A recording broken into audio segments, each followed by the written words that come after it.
Wow. Good morning, everybody. Thank you for coming. We've been waiting a very long time for this presentation, and not just for the presentation itself, but I think everyone in this room has been anxiously awaiting what the state legislature was going to do with regard to the 421A program. And so here we are today, and on behalf of all of my colleagues at Herrick Feinstein, I'm Jonathan Adelsberg. I'm a partner in the real estate department. I'd like to welcome everybody to our offices for what we hope to be a very informative, interactive program.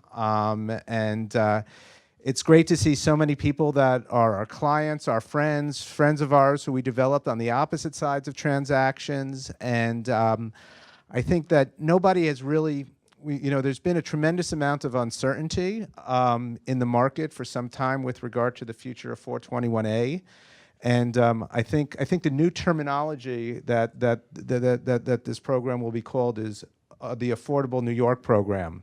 And so if 421A sort of starts fizzling away, we all know what we're talking about.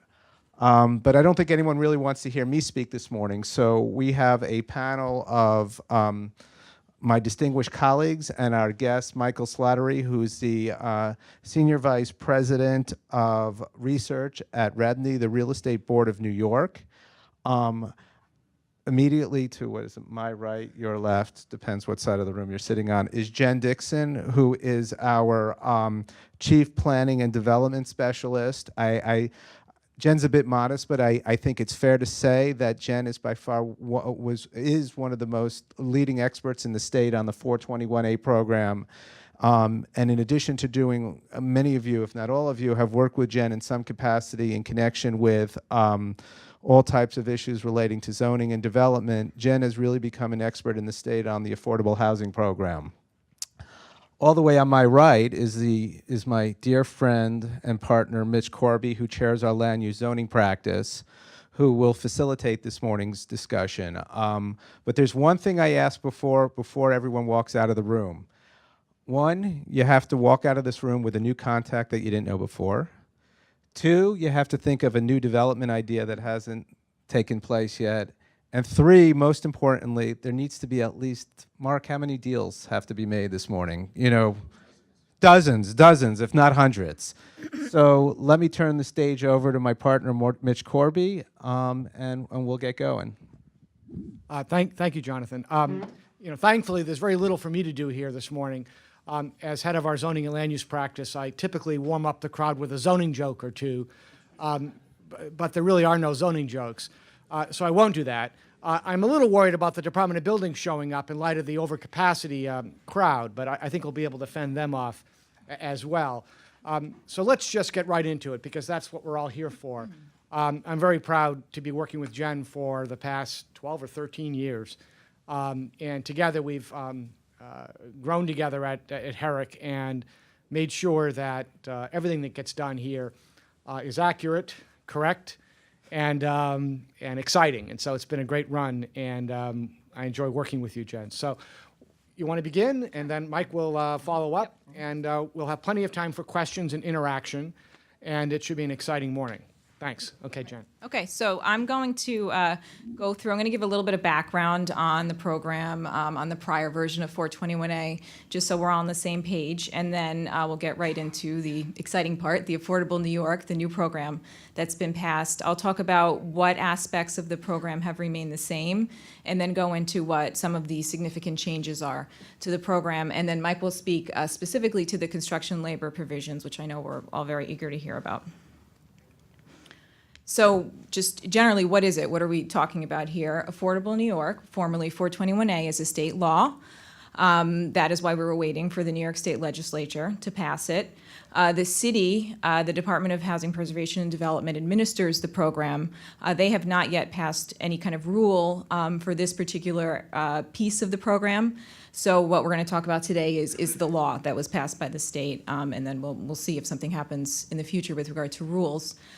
So it is a tax exemption for new residential development for buildings that have 6 units or more. It significantly reduces your real estate taxes by basically freezing your assessed value, or AV, at the year prior to commencement of construction. so that any additional AV that results from the construction of the new residential building is not taxed for the period of the tax exemption, which under the new program runs between 20 and 35 years, which we'll talk about a little bit. And so under the current iteration of the program, it's for properties that have commenced after December 31st, 2015, although there is an opt-in provision that we'll talk about, and you must start construction, meaning get a permit and actually legally start construction before June 15th, 2022, and complete by June 15th, 2026, under this part of the program. So just a little history about 421A and how we got to where we are today. It was originally created in 1971 simply to encourage the development of multifamily housing. It has evolved quite a bit over the years as the market itself has evolved and the political climate has evolved in New York. Changes were made in the 1980s to create what was called the geographic exclusion area. Those were areas in Manhattan at the time where affordable housing was required, and so that's when the affordable component of the program came in. At that time, you could do affordable housing on-site or off-site, and that was also when the 421A certificate program was created, which stuck around for quite some time. Then it was changed again in 2007, and also in prior years before that. Significant changes were made at that time to require more affordable housing, to expand the area where affordable housing was required, and to decrease the benefits by bringing in certain aspects. So bringing us up to the present time, that program expired in December of 2015 and was renewed just this month. In 2017, the name was changed to Affordable New York, and it was actually renewed retroactively, so back to the time when it expired. Just a few words about the prior program and projects that have vested under that program. So if you had commenced construction, meaning pursuant to a legal permit, prior to December 31st, 2015, you are vested under the prior version of that program, and you would comply with some of the rules that I'm just going to go through very quickly. Like I said, there is a provision where you can opt in to the new Affordable New York program if you comply with the regulations of that section, which we're going to go through. If that is more, appealing because it does have a longer tax exemption, then that's an option that you can pursue. You must have not received any kind of benefits yet under the old 421A program, and then you will have the option to opt in to that program. But just taking it back to the other one, projects that commenced prior to December 31st, 2015 have to comply with a few different things. There is an exemption cap for properties that don't include affordable housing. Right now that cap is at around $82,000 of assessed value per unit. So there's a cap on those, on the exemption that you'll get for that. Building service employees in buildings that contain 50 units or more do have to be paid prevailing wage. As I mentioned, there is a geographic exclusion zone, so if you're within that area, which is all of Manhattan and parts of the other boroughs, then you do have to provide affordable housing. Under the old 421A program, there was an option to do off-site, although certificates became scarce in later years because the program was suspended. In 2007, that option did exist, or you had to provide affordable housing on-site, which would be equivalent to 20% of your units at 60% of area median income or AMI. So the new program. So what has stayed the same about the Affordable New York program? First of all, the calculation of the tax exemption.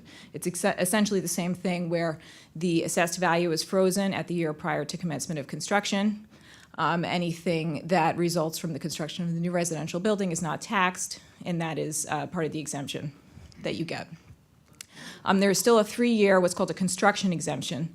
So before your actual full period of tax exemption starts, that 20 to 35-year period, you get 3 years during which you can complete construction, and that is referred to as your construction exemption, and then your full tax exemption starts.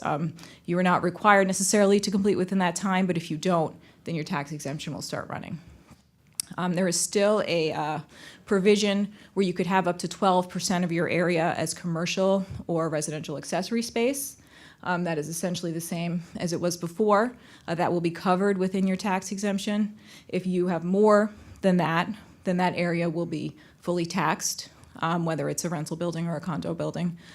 It will be subject to full taxes and not get any kind of exemption on it. You do still have to pay prevailing wage for building service employees, although the number of units has changed in order to exempt out of it. Now it is 30 units rather than 50. And for rental build projects, which this program primarily applies to, you do have to enter the units into rent stabilization at the outset of the program.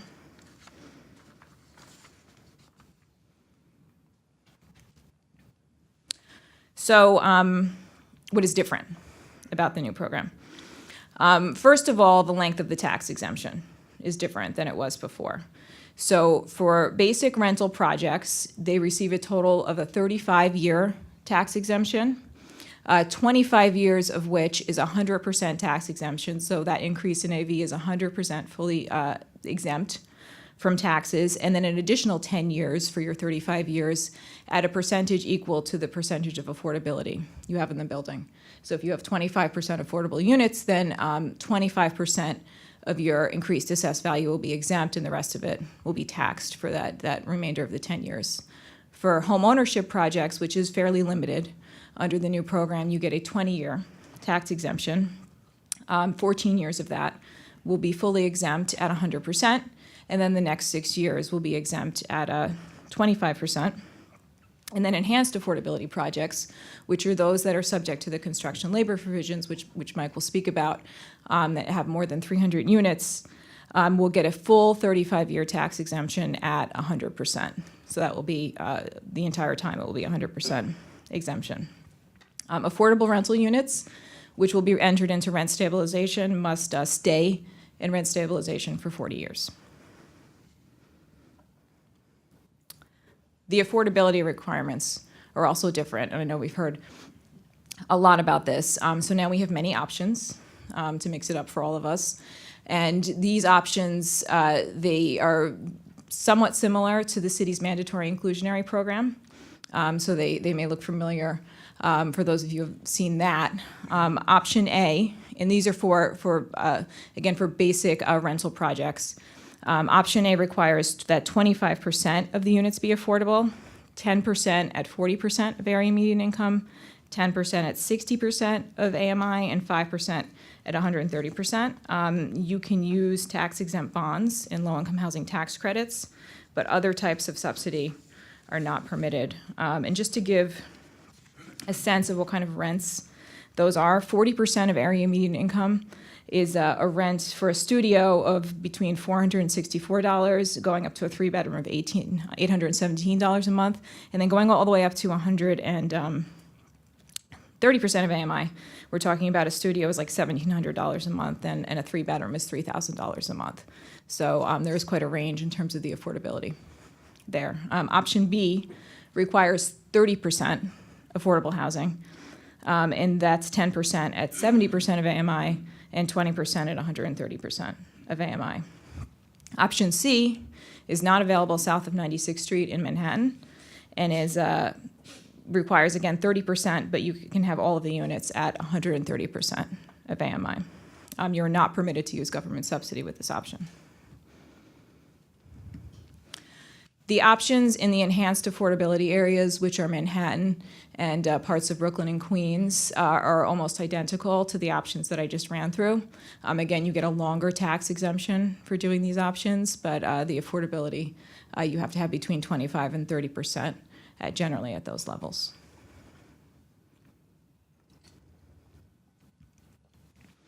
So the home ownership program. Again, this is a limited program. It's not permitted in Manhattan. Projects must have an average assessed value at completion of $65,000 per unit. So there have been some questions about this and how will that be determined? Not how we know how it will be determined by the Department of Finance, but how would you necessarily predict at the outset of the program that will be the case? But you need that to qualify. You can have a max of 35 units in a home ownership project, and then there is that exemption cap that existed in the prior program where if you're over $65,000 in AV for any one unit, then you will be subject to a cap on your exemption, and anything over that will be subject to full taxes. So those are the differences in affordability and the length of exemption in the program. There are other changes in the program itself, which I'll just mention. Affordable and market rate units must share common entrances and common areas. Because this is really strictly an on-site program, that provision is in there.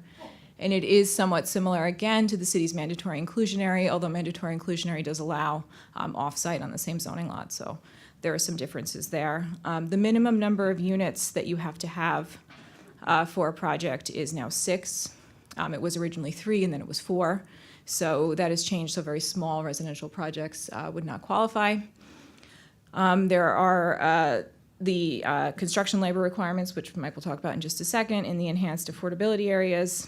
And then just mention again the prevailing wage requirement, the minimum number of units in order for that to be applicable has now changed from 50 to 30 units.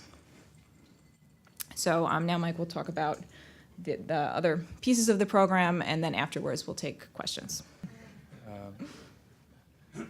So let's talk about Jen talked a little about the enhanced benefits and the enhanced affordability area. The requirements are 300 rental units as a condition for eligibility and a requirement for the wages.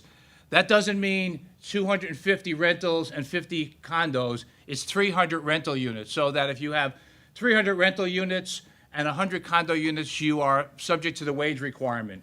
And as Jen pointed out, remember that the same door, the common entrance requirement, only applied to the rental units. So that here you could actually have a condo project with a rental project with the condo entrance separate from the rental entrance, provided the rental entrance for the market rate and the affordable rates were the same. So this is the area, kind of generally it's a mile in.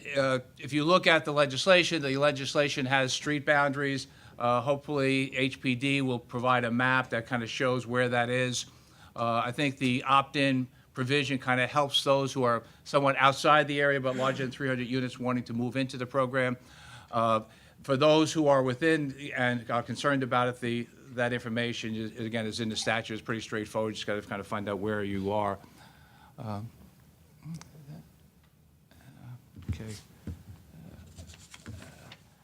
And this is just some of the points that Jen raised about the various options that are part of the enhanced affordability or the enhanced 35-year benefit program. I would also make a couple of observations about the rent stabilization provision. Yes, the rent stabilization provision does not apply to market rate units. However, in talking to rent stabilized landlord tenant lawyers, they look at the language and they're not so sure that the initial occupant is exempt from rent stabilization, even if it is over the threshold for rent stabilization. So, and I bring that up in part because if some of you are familiar with the old 421G program, there is now litigation being brought where it was clear from the program that initial occupancy, if it was above the rent threshold, was not subject to rent stabilization. Tenants have litigated that in housing court. Housing court judge said, no, it was subject to rent stabilization, and that issue has kind of picked up steam. And so there is now an action at the Supreme Court actually being brought by the landlord to try to overturn that decision. But I caution you just to take a look at that language, specifically consult with the landlord-tenant attorney to kind of get some guidance about how to handle that issue. Also, a couple of other changes in the program which are somewhat significant. There is also no underutilization requirement. What that meant is that before, if a site was built upon and the construction exceeded 50% of the allowable floor area, that failed one of the underutilization tests. The second one had to do with the assessed value of the land relative to the building, and if the land was less valuable than the building was, again, the site was not underutilized, and you could not develop that site even though, for all practical purposes, it was underutilized. This commonly is known as the Donald Trump rule. Because if you remember when they did Trump Tower, they tore down Bonwood Teller, and Mayor Koch was all enraged about this. Why are we doing this? And because there was no conditions about what you had to do before the site was there, they put in this underutilization rule, which basically took away a lot of sites for development that were really underutilized. The new program takes away that requirement. A second provision, and again, this is a little bit in the weeds, but since my video is a little hard to read, I figured I'd talk to you a little bit more.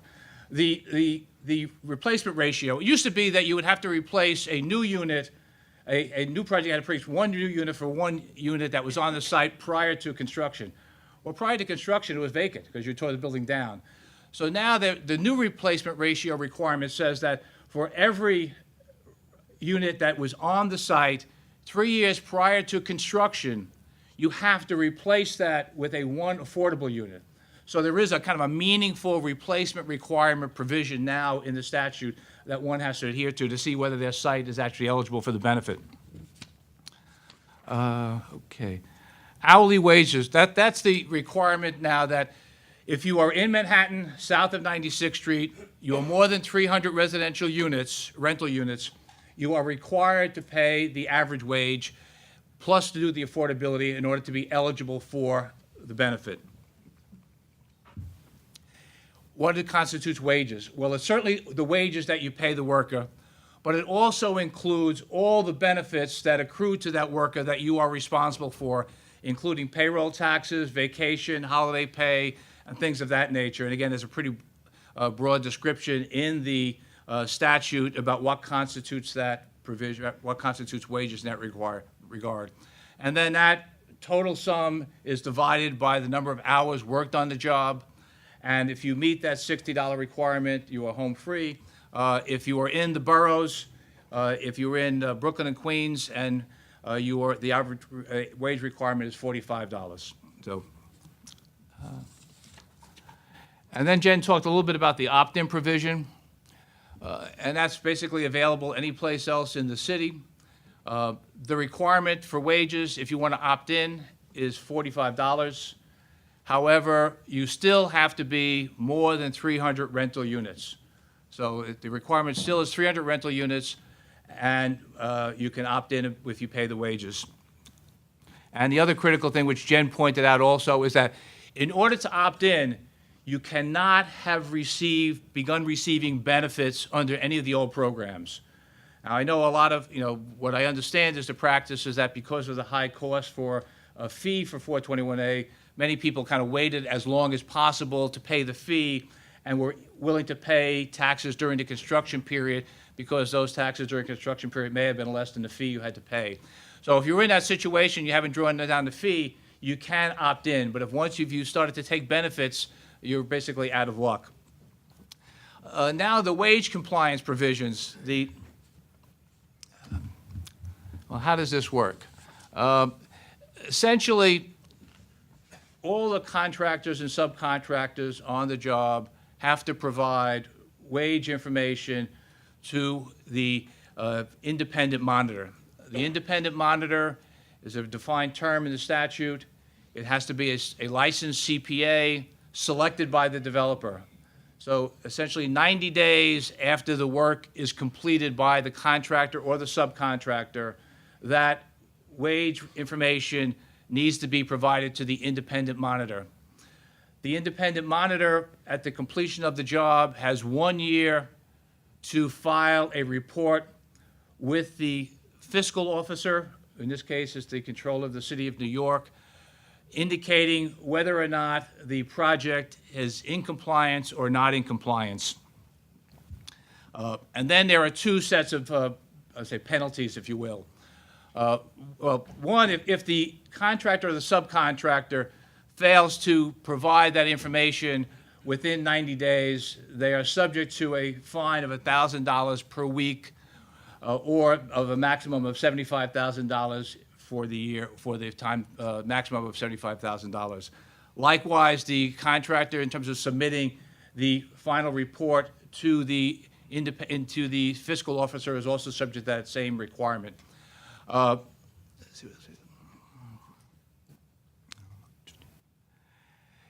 If you are, leaving aside now whether you assume you've done everything on time, you're not subject to any of those fines, now the question becomes, did you pay the wage or did you not pay the wage?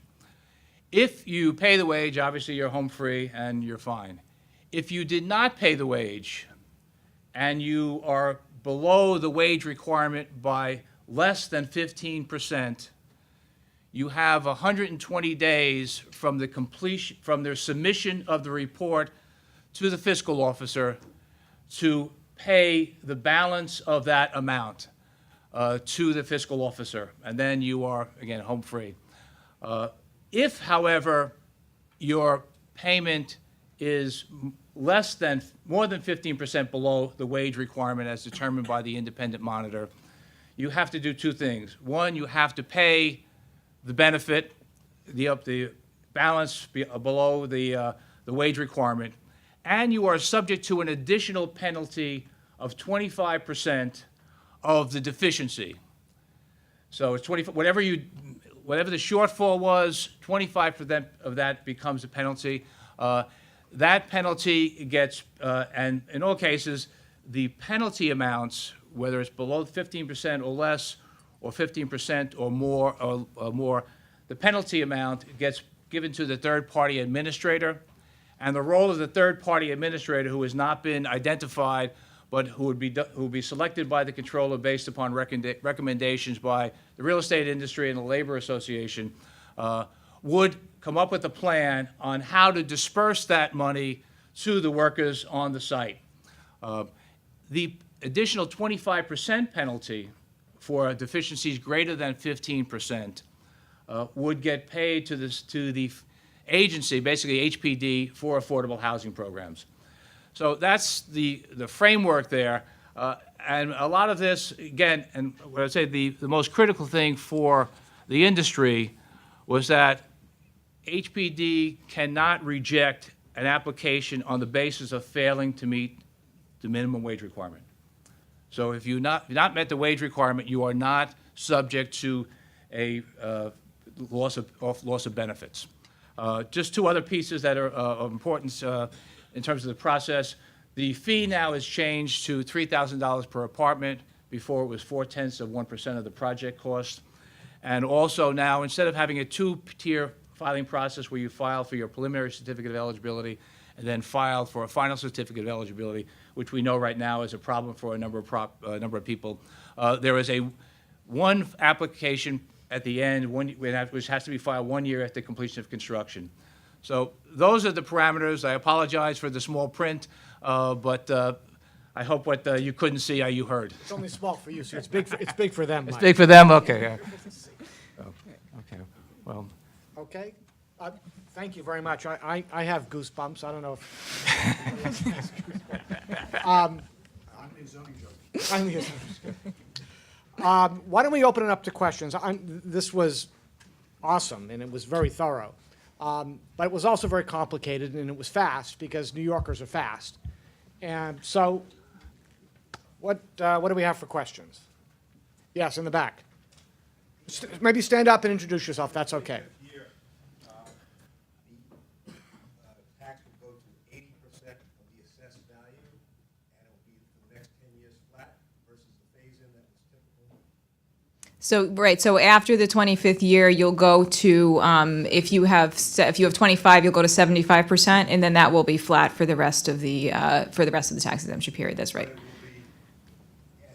will be, as the assessment continues to rise, will happen. So your assessment the entire time will continue to rise, right? So your land will continue to rise, which you will be taxed on. The building itself will continue to rise. So obviously you want to pay attention to that and see what's going on with your building.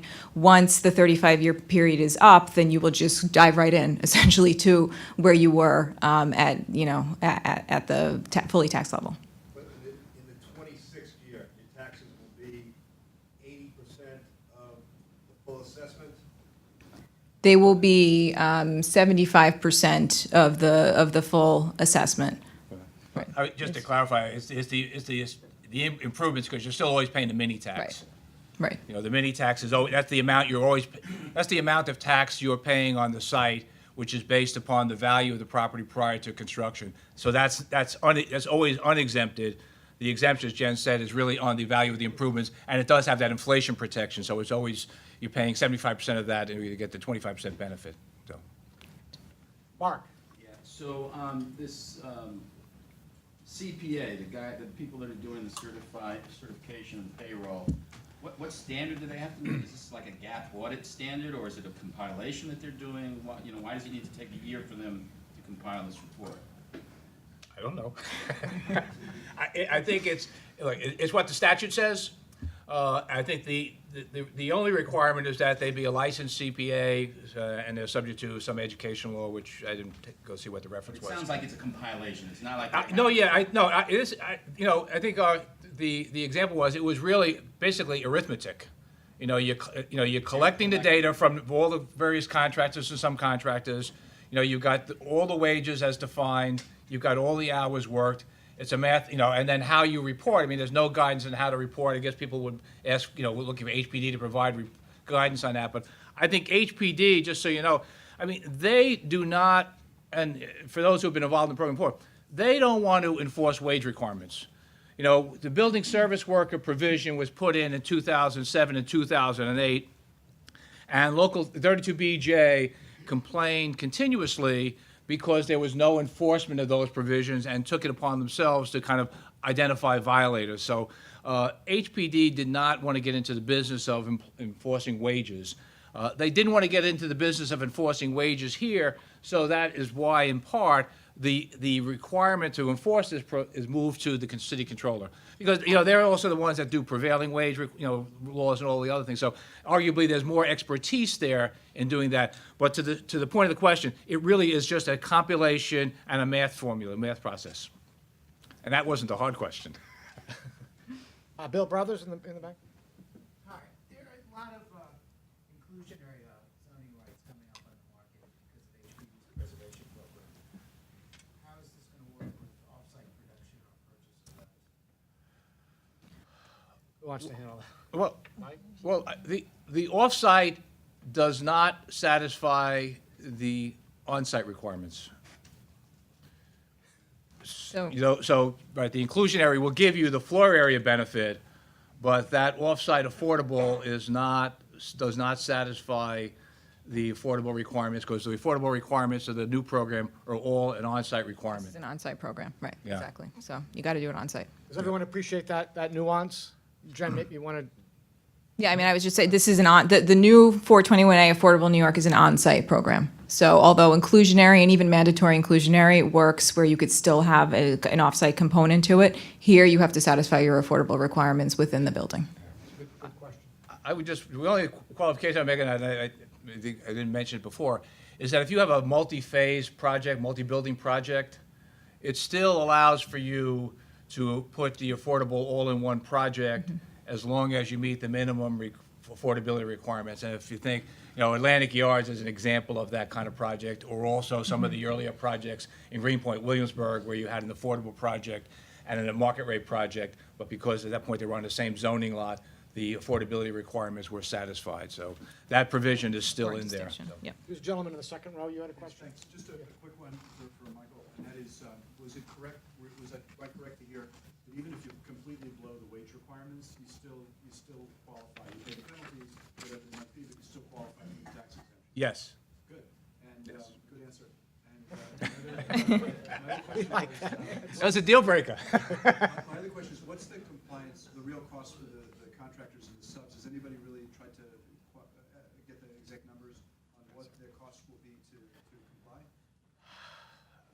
Wow. That's a good question. I'll give you my history on that question.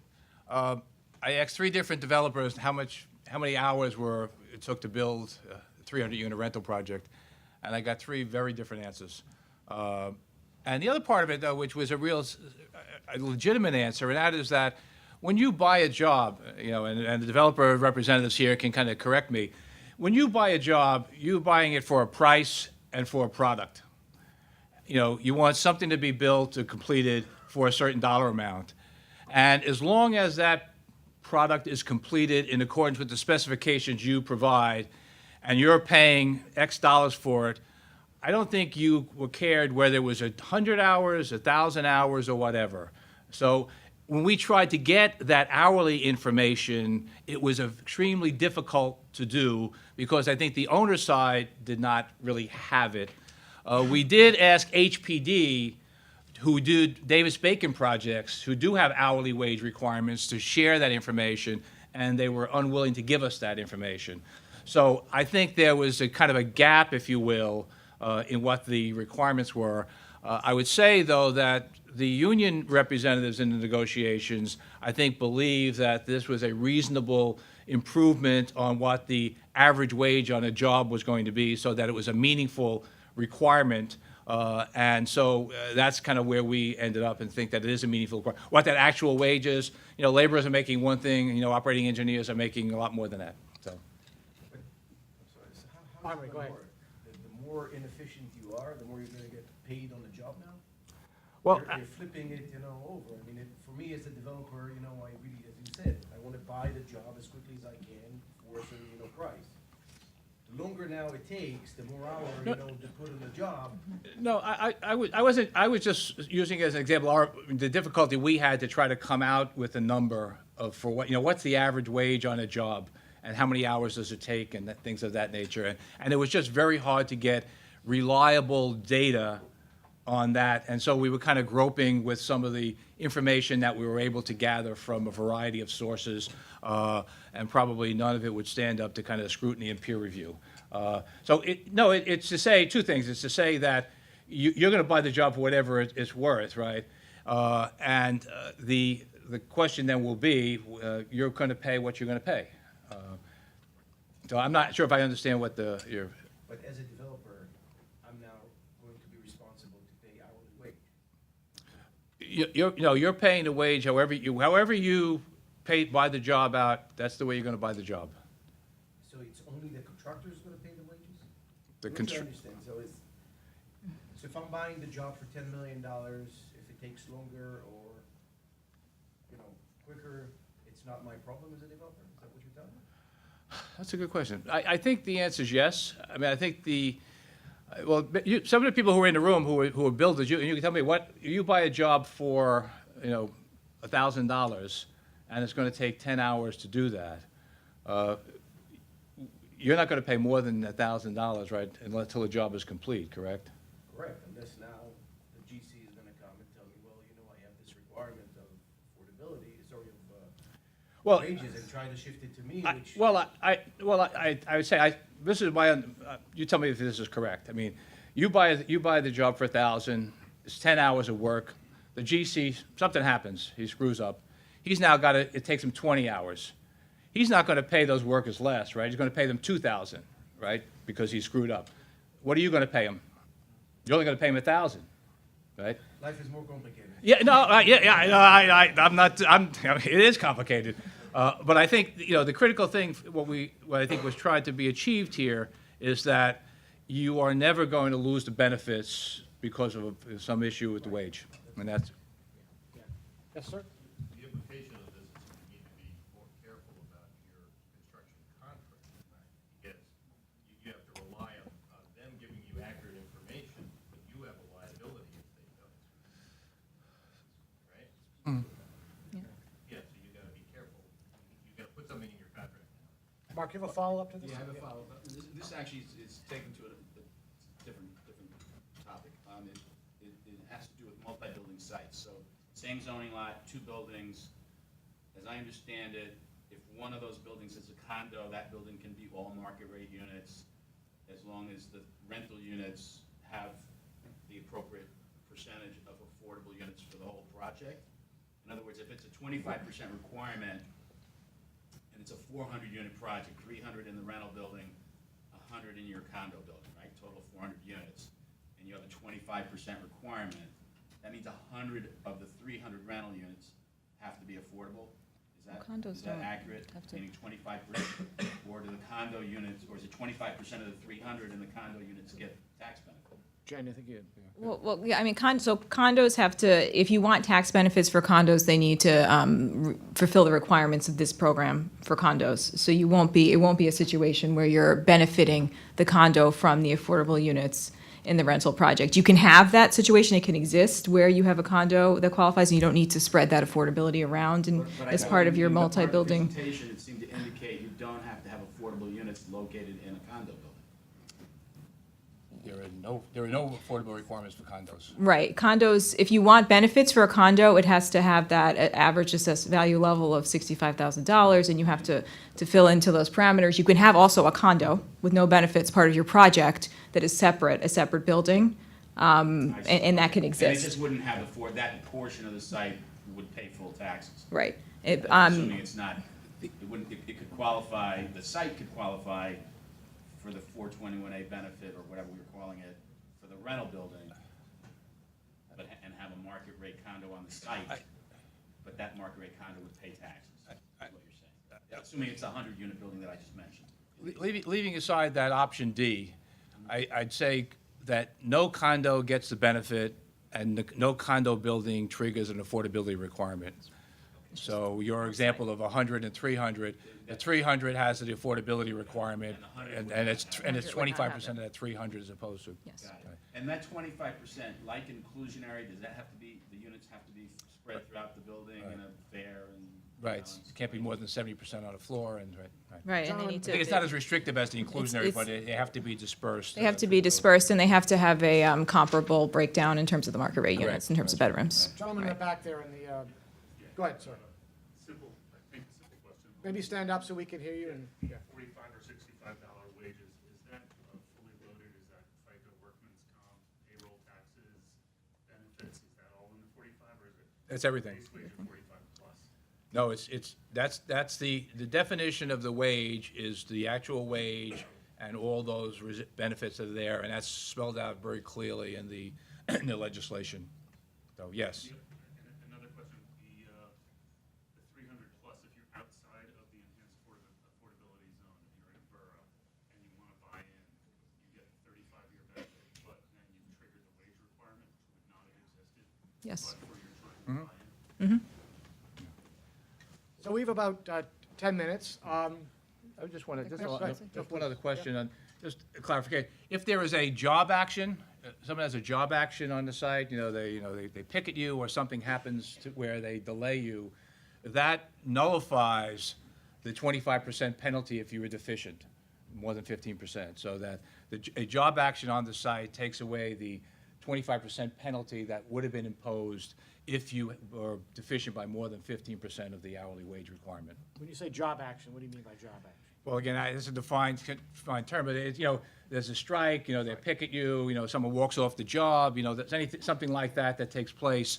We saw that this 2 years ago, around the 4th of July weekend, there was a job action over in Hudson Yards where people just walked off the job. Things like that would basically nullify the penalty requirement for the deficiency, less than 15%.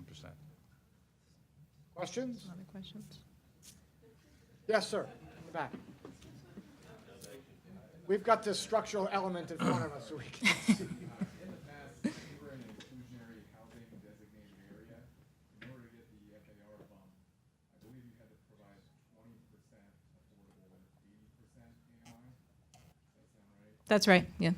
So, under this new program, the old 421, they used to work together with that. If I wanted to go for, say, option C, in order to get that FAR bump, I would provide 20% at 80%, and then the remaining 10% could be at 130. Essentially, yes. I mean, so it's always been that they've never matched up exactly, and you could always go lower than the AMI that's required, and you were required to go lower in order to essentially match the most restrictive program. So if you had inclusionary, yes, you'd have to go down if you're in the traditional inclusionary to 80% of AMI in order to qualify. And I was going to say, that will probably make more of an issue going forward, particularly in East Harlem, where the city is talking about mandatory inclusionary housing. I say that's more of a market location than East New York is at the moment. So, as Jen said, the requirement, you are going to be required to meet I would say, the lowest or the most restrictive requirements possible. And the mandatory inclusionary housing program has much more restrictive income requirements for their affordability, and that's what you would have to meet in the program. I didn't think I was ever going to use my 6th grade math, but, percentages and all the rest end up being important. Any other questions? Is there a homeless requirement that was talked about? Homeless going as part of the affordability? accounting? Homeless. Is there a homeless Is there a homeless requirement? component as part of the affordability? Yes. But be clear, the homeless preference is not in the statute. The homeless preference is in the marketing requirements for the community preference requirement. So the community preference requirement says that 50% of the community preference has to be a homeless preference. The conversations that we've had with HPD on this issue, as you can well imagine, were very heated. But what they have done is this preference is really targeted to what they have identified as being the working homeless and families. They are not looking to include a single mentally ill individual into your building. They recognize the importance of keeping these buildings stable, operational, and thriving. They do not want to disrupt the program nor the operation of the building. And so far, now they did this starting back in December. At the moment, we have not heard of any complaints from our members who are presently marketing and placing homeless in the building. There certainly, as you know, have been complaints from communities where this now increases the concentration of homeless, perhaps in their neighborhood. Community Board 4 in Manhattan is one location. There's two buildings there, Moynihan's building on 42nd and 11th, and Excel's building on 39th and 10th, both very large buildings, both now subject to the affordability requirements and the homeless preference requirement. So there's been some concern at the community boards about that, but at the moment, there's not been much concern from our members on that now that's been in operation for at least a few months, so. This is your last question, Mark. Yeah, that's okay. You're in the front row. so Because he raised a really important issue regarding the whole marketing guideline rigmarole. If you've got a 300 or 400 or 800 unit project, complying with the marketing guidelines is doable. When you've got a 60 unit project, it is incredibly expensive on a per unit basis. The marketing guidelines require all kinds of expensive advertising, because the applications are mostly done electronically by the press of a button. You get 50,000 applications for a 30 unit set aside. It's an incredibly cumbersome project. Is REBNY or is the industry trying to figure out a way with HPD to streamline that system for smaller projects? Because it is a significant burden for smaller projects.